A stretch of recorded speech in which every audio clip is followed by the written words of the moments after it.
শেখ হাসিনা পালার পর থেকে ছিলাম যখন এরাকে মারছে।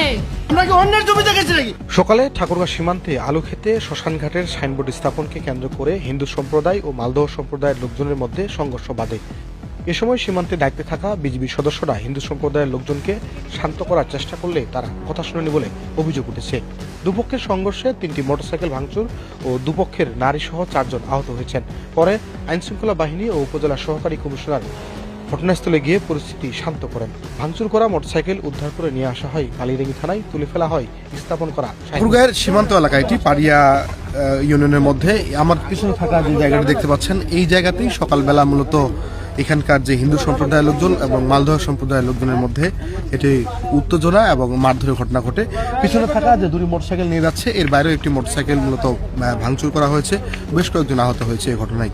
আমরা জানতে চাই কি হয়েছিল কালিরেঙ্গি উপজেলার পাড়িয়া ইউনিয়নের তিলকড়া গ্রামে। সকালে সীমান্তে থাকা এই জমিতে মূলত প্রথমে এসে একটি সাইনবোর্ড স্থাপন করে এই এলাকার হিন্দু সম্প্রদায়ের লোকজন। এরপরে এই জমি যে আলু ক্ষেত রয়েছে, 40% জমির আলু ক্ষেতে তারা ক্ষতিগ্রস্ত করে। এই ক্ষতিগ্রস্ত করার পরে যারা জমি লাগিয়েছেন তারা এসে বাধা দিলে দুই পক্ষের মধ্যে তুমুল দ্বন্দ্ব বাধে। এই ঘটনায় আপনারা দেখলেন যে 3টি মোটরসাইকেল ভাঙচুর হয়েছে, বেশ কয়েকজন আহত হয়েছে। এই ঘটনার পরে আইনশৃঙ্খলা বাহিনী এখানে এসেছিলেন উপজেলা যিনি সহকারী কমিশনার ভূমি রয়েছেন। মোটরসাইকেলগুলো উদ্ধার করে বালি থানায় নিয়ে যাওয়া হচ্ছে। এরপরে আইনানুগ প্রক্রিয়া কি হচ্ছে, কে মামলা করতেছে, কারা এই জমির মালিক, আইনশৃঙ্খলা বাহিনী কি বলছে, আমরা সেটা জানাতে চাই। মালদহ সম্প্রদায়ের লোকজনের অভিযোগ, সরকারি জমিতে রোপণ করা আলু খেতে শ্মশানের সাইনবোর্ড স্থাপন করতে প্রায় শতাধিক হিন্দু সম্প্রদায়ের লোকজন সকালে জড়ো হয়। এ সময় তারা বাধা দিতে গেলে মোটরসাইকেলগুলো ভাঙচুর করে, বাড়ি ঘেরাও করে নারীদের মারধর করে, হাত ভেঙে দেয়। 3 নারীকে বালিরেঙ্গি উপজেলা স্বাস্থ্য কমপ্লেক্সে ভর্তি করা হয়েছে। নষ্ট হয়ে গেছে তার আলু ক্ষেত। আমাকে মাছের চরণ গুলো নাম্বার, তার বড় বেটা পেঁয়াজ লাগাতে গেছে, এরা যখন বলছে যে আলু ভাঙতেছে, তো বিজেপির একজন সদস্য বা কারা জানি না, ওনারা বললো দেখেন যে আলুটা আর 10 দিন বাদ উঠবে, 10 দিন বাদ আলুটা উঠে যাবে, তো 10 দিন থাক, 10 দিন পরে কি করবেন না করুন করেন, তো আলুটা আপাতত থাক। ওনার উপর চাওড়া এই মাদার কার চাকরি করিস, ওনাকে নাকি বেজ্জত করলো। তারপরে আসে যাওয়ার পরে দেখি চতুর্মুখী লোক রেডি হয়ে আছে ওখানে। যখন ওই তারপরে বিজেপি আবার 5 জন চলে গেল ওখানে সাইডে, যেমন বিজেপি 5 জন দেখছে এরা নিষেধ করছে, তখন ওরা জমিতে না যায় ওখান থেকে আসে আমার ছোট ভাইয়ের বাসা। তো আমার ছোট ভাইয়ের বাসা আসে, আমার ছোট ভাইয়ের বউ বলছে যে আলু লাগাইছি, খাইয়ে আসছি, আপনারা যদি কাগজ থাকে তো নিয়ে নেবেন, কাগজ না থাকলে কেন নেবেন, ওটা আমরা খাচ্ছি, আমরা খাবো, সরকারি জমি। এই দিয়ে তখন ওই যখন বলছিল, তখন মোটামুটি 1 থেকে 100 লোক চতুর্পাকে ঘিরে ওকে ঢুকে উনি কিন্তু ভাগতেছিল, ধরে দিয়ে একজনের এখানে হাত ভাঙছে না, যাই হোক অ্যালোপ্যাথি করছে, একজনের হাত ভাঙছে, আর একজনের মাথায় প্যারাক লাগছে, আর একজনের মাথায় বুঝি পায়ে বুঝি 2টা লাঠি দিয়ে বাড়ি দিচ্ছে। আমি কি হলো, কি যে হলো জানি। আপনাদের মোট কজন আহত হয়েছিল?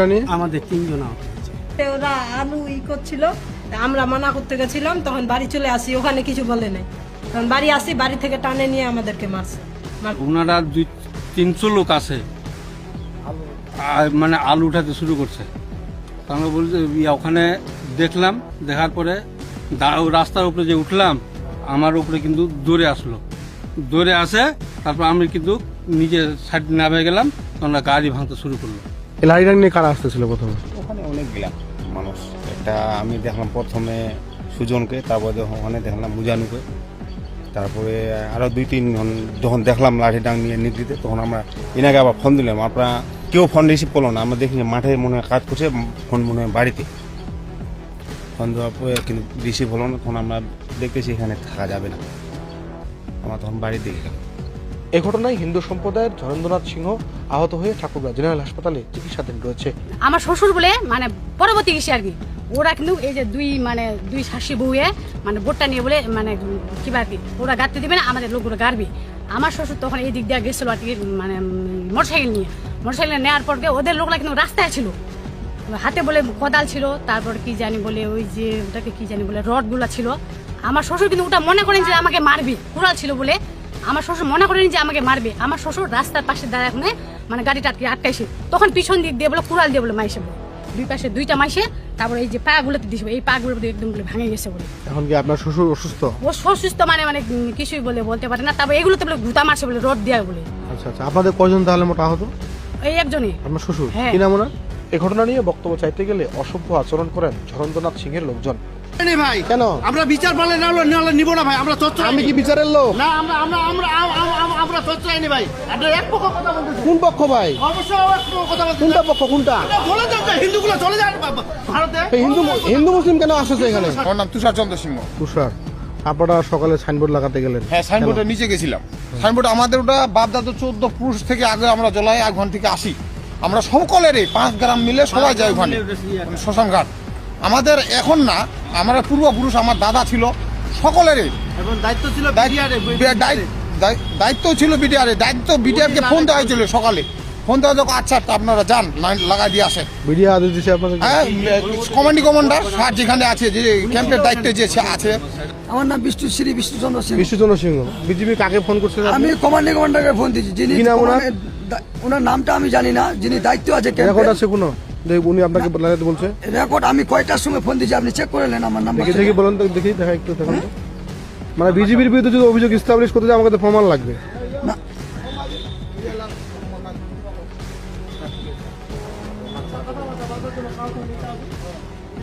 এই দেখেন স্যার, এই আমি কল দিছি, কয়টার সময় কলটা দিছি।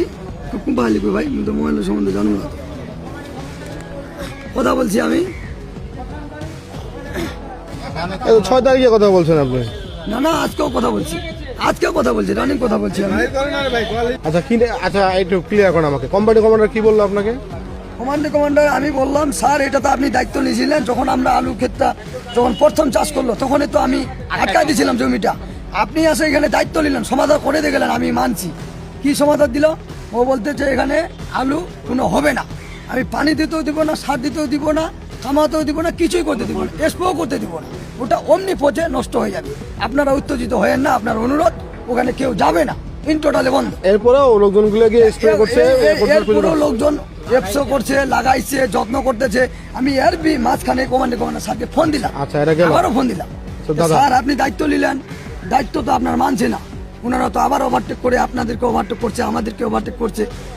আমরা তো জমি চাষাবাদ করতেই আছি।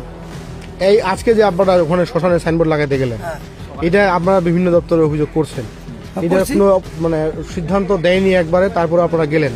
এটা কি আপনারা নিজে থেকে উদ্যোগ নিয়ে গেছিলেন নাকি কেউ বলছিল আপনাদের? কমান্ডার নিজেই বলছে তুমি সাইনবোর্ড একটা লাগাই দিবা। আজকে লাগাতে বলছিল? সাংবাদিক বলছিল। কোন সাংবাদিক? এই আদার সাংবাদিক লাগাতে বলছে? ওনার কাছে নিউজ আছে। এটা কি নিউজ আছে? যেটা ওই সাক্ষাৎকার এলাকার লোকজনের আছে, নিউজ করে রাখছে। আপনারা যে সাইনবোর্ড লাগাতে গেলেন ওটা তো আলু ক্ষেত ছিল, আপনারা শ্মশান বলতেছেন, হ্যাঁ। ওরা তো দখল করছে, এটা নিয়ে আপনারা কোনো অভিযোগ দেননি, কথা বলেন? সব জায়গায় আছে তো দাদা। কোথায় দিচ্ছেন? আপনার 5 জায়গায় পাঠাইছি, ঢাকা সহ, রংপুর সহ। সিদ্ধান্ত হয়েছে? এটা সব দপ্তরে কাগজ দেওয়া হয়েছে ভাই। হ্যাঁ, ইউনো স্যারে বরাবরে দেওয়া হয়েছে, এসিলেন্ট স্যারে বরাবরে দেওয়া হয়েছে, থানায় দেওয়া হয়েছে, এবং কি এটা আইন শৃঙ্খলা মিটিং এ তুলেও ধরা হয়েছে। এটা নিয়ে আলোচনা হয়েছে এবং আমাদেরই থাকলো। শ্মশান ঘাট কোনটাকে বলতেছেন আপনারা? তো খাস জমি। হ্যাঁ ভাই, খাসেরই জন্য। ঠিক আছে, আপনাদের তো কথাটা আমরা মানতেছি। আমি যেটা বলতে চাইছি ভাই, একটা লোকের যদি 50 বছর ধরে ওরা ওইখানেই শ্মশান ঘাটি বানায় এবং ওরা আদিবাসীরা ওখানে দাফন করে, এই জায়গাটা যদি ভাঙে দেওয়া হয় মহেন্দ্র দিয়ে, তাহলে আপনি কি বিতর্কে যাবেন না? আপনি কি বলবেন যেটা নাই করতেছে ওরা, বা তাদের তো জমি না এটা? কিন্তু আপনারা যখন আলু লাগাইলো তখন এই কাজটা করতে জানেন না কেন? আমরা বাধা দিচ্ছি এবং কোম্পানি কমান্ডার বলছে ওখানে আলু যে লোকটা লাগাইছিল ওখানে আলু পচে যাবে, ওখানে একটা প্রাণীও যাবে না।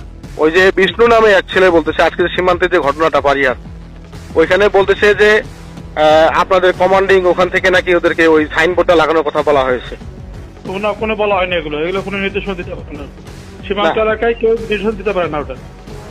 বিকালে বালিডাঙ্গি থানা পুলিশের তদন্ত ওসি দিবাকর অধিকারী জানান, এই ঘটনা নিয়ে কোনো অভিযোগ দেয়নি কোনো পক্ষ। সহকারী কমিশনার আহসানুল হক জানান, প্রশাসনের অনুমতি ছাড়া ওই জমিতে আর কেউ যেতে পারবে না। এটা বাংলাদেশ সরকারের জমি এবং এটা একটা খাস জমি, কিন্তু এটা এখন পর্যন্ত কোনো খতিয়ান বা খাস হিসেবে ঘোষণা করা হয়নি। আমরা আমাদের জেলা প্রশাসন সরকারের পক্ষ থেকে প্রতিনিধি হিসেবে এটার আগে আমরা নির্ধারণ করব যে এটা খাস হিসেবে খতিয়ানভুক্ত হবে বা কি অবস্থায় আছে, কি সবকিছু বিবেচনার পর আমরা সিদ্ধান্তে পৌঁছাবো। তার আগে পর্যন্ত জমি যেই অবস্থায় আছে আজকে যা দেখতেছেন ঠিক একই অবস্থায় থাকবে, এখানে কেউ আসতে পারবে না। শুধুমাত্র আলুটা যখন পরিপক্ক হবে তখন আবেদনের ভিত্তিতে আমরা যদি অনুমতি দিই তারা এসে আলুটা তুলতে পারবে, তার আগে এখানে কেউ আসবে না। আমার কথা ক্লিয়ার? বুঝতে পারছেন? হ্যাঁ, এটা ইয়ে করেন, সাইনবোর্ডটা নিয়ে আসেন।